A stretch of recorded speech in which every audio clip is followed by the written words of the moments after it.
What's up, guys? My name is Mr. Reluctant, and today I'm going to infuriate some Nintendo fanboys. We're going to talk about the top 10 reasons The Legend of Zelda: Tears of the Kingdom is overrated. When I first saw the reviews start to come out for this game, I was kind of shocked. 10 out of 10, 5 out of 5, 9.5 out of 10. I mean, those are some crazy ratings. This must be the greatest game of all time, right? I mean, in all my years playing video games, a 10 out of 10 has always meant that the game is perfect and cannot be improved upon. So is it possible that Tears of the Kingdom is indeed a perfect game? I took the time to complete the game with over 80 hours put in, and spoiler alert, no, it's not perfect. So let's get into it. In no particular order, these are my top 10 reasons that I think Tears of the Kingdom is overrated. Alright, the first thing up on the list is mostly reused assets. That's right, you've heard the complaint before, and I'm about to say it to you again. This game is almost completely the exact same game as Breath of the Wild. And before the fanboys chime in with, what about Majora's Mask? They did the same thing. And what about the depths? And what about Sky Islands? All right, I'll get to that. If you would just give me a second, I'll get to that, please. Give me a break. First of all, when it comes to Majora's Mask, that game was developed in less than 2 years. It had a brand new location with a unique plot, unique game mechanics, and a progression all its own. When you bring up Majora's Mask in relation to this argument, you're completely missing the point. And when it comes to the depths, I mean, it's a cool area that's fun to explore, but let's be honest here. It all looks the same, most of it's barren, the enemies are mostly just reskinned, and the entire area is barely integrated into the main story. It's basically a weird little DLC feeling area. And the Sky Islands? The Sky Islands are mostly boring. They're very sparse, spread apart, and you can't even begin to pretend that it's the same size as Hyrule, like some fanboys like to claim.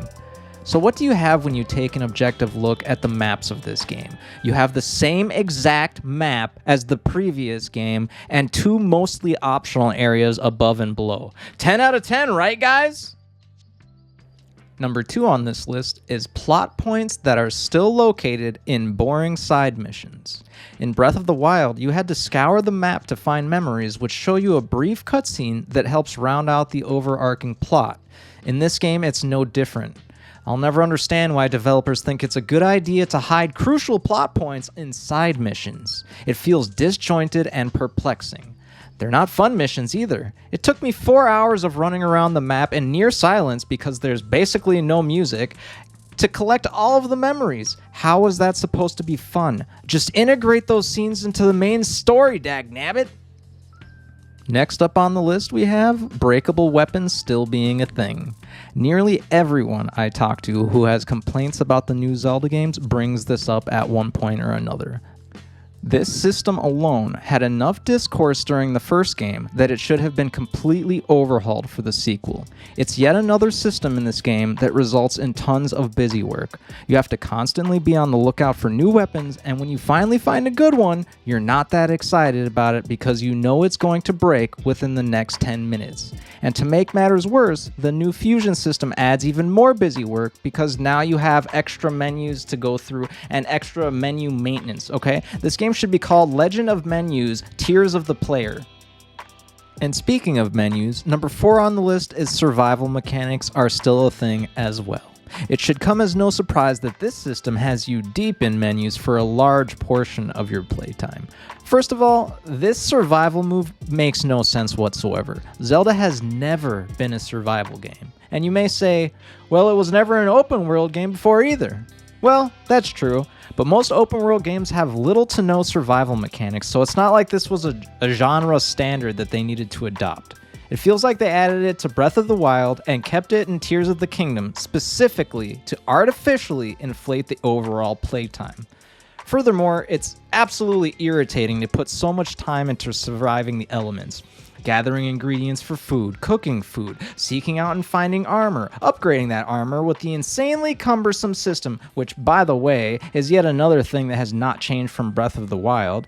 It's all too much, and it adds no fun to the game when all you want to do is get back to exploring, fighting, and solving puzzles. I want you to ask yourself a question, and be honest. If all of the weather mechanics were removed from the game, would that diminish your fun or increase it? Let me know your answer in the comments.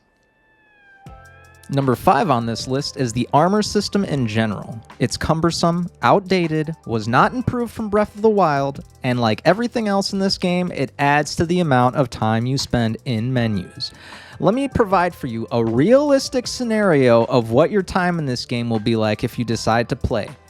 You have to skydive, so you put on your skydiving armor. Then you land in a cold area, so you have to go back to the menu and put on your cold weather gear. And if you don't have any, you have to go find ingredients and a way to cook them so that you can get back to exploring. You find your way out of the cold area finally, and you want to climb a mountain, so you have to go back to the menu and put on your climbing gear. Then halfway up the mountain, it starts raining, so then you have to go back to the menu and put on your raining while climbing gear.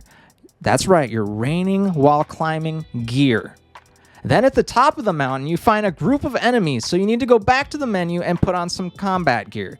Do you see how annoying that is? Do you see how inefficient that is? Furthermore, because all of the armor sets have express purposes, it renders other armor sets little more than cosmetic. And if you have one set that's maxed out, you're forced to constantly swap to lesser gear or suffer the boredom of searching for more ingredients and more rupees to upgrade your gear at the laborious Great Fairy Fountain. Here's a solution. Make it so you can enchant any armor with the attributes that you want, which will make any armor set in the game viable for any player, and it will feel much more exciting when you find gear that you want. Number 6 on the list is perpetual menu swapping. This is different from my previous point because it includes all aspects of the game and not just armor. As I've stated multiple times so far, this game, like Breath of the Wild, has you constantly surfing between menus to the point where you're interrupting exploration and combat routinely. This is inexcusable after so much development time, especially when you consider how much of the game is just recycled from Breath of the Wild. There are many beloved, demonstrable ways that Tears of the Kingdom could have cut down on menus, but for some odd reason, they chose not to. Throughout your journey in Hyrule, you will find yourself opening up menu screens for nearly every aspect of it. Powers, armor, weapons, shield, bows, food, vehicle parts. Get used to those menus because you're gonna spend a lot of time staring at them. Next up, we have number 7, which is useless chests and mission rewards. When you first start this game, every single item is useful. Everything has a purpose, but once you get a few dozen hours into the game, you'll have no need for most of the items you find in chests. I can't tell you how many times I've gone to collect my reward only to be met with disappointment. This is a stark contrast to previous Zelda games where nearly every prize felt exciting to receive. Near the end of my playthrough, I stopped going out of my way to get chests at all, because 9 times out of 10 there was nothing I wanted in them. And that 10th time, I was just going, oh cool, arrows. Because you always need arrows. Now I know I may sound a little repetitive, but number 8 is armor upgrading. I want to elaborate on this because I don't see many people talking about it. Not only is the system trash, but surprise surprise, it remains unchanged from Breath of the Wild. Getting all of the fountains unlocked is pretty fun actually, but once you get to the actual upgrading part, it's woefully slow and boring. Each armor piece has 3 parts which have 4 levels to upgrade. That's 12 upgrades per set and the same annoying dialogue and cutscenes every single time. This means if you want to upgrade a full set at once, you're going to be sitting there for an extended period of time just because the menu is clunky and slow. And if you're like me and you want to upgrade lots of sets at once, you may end up spending your whole play session doing this one menial task. And don't even get me started how this is yet another system that ultimately leads to more busy work, collecting materials and rupees. And don't get me wrong about this either, but collectibles and currency are to be expected in open world games. But this particular game has so many systems that create busy work, it feels like that's all you're doing with your time in this game. It's like they figured out how to get gamers to swallow fetch quests by having them integrated into the system instead of just explicitly telling you them in a quest prompt. Alright, so these next 2 parts are going to be spoiler territory. There's going to be heavy spoilers going on, so if you don't want to hear that, now is the time to turn off the video.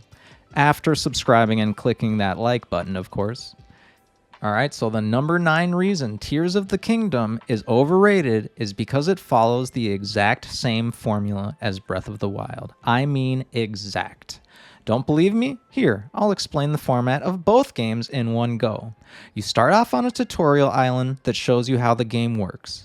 After the tutorial, it's a good time to go explore the map while you go after the optional cutscenes. Then, you will meet someone who tells you what your objective for the game is. You need to save the Zora, Gorons, Rito, and Gerudo in any order.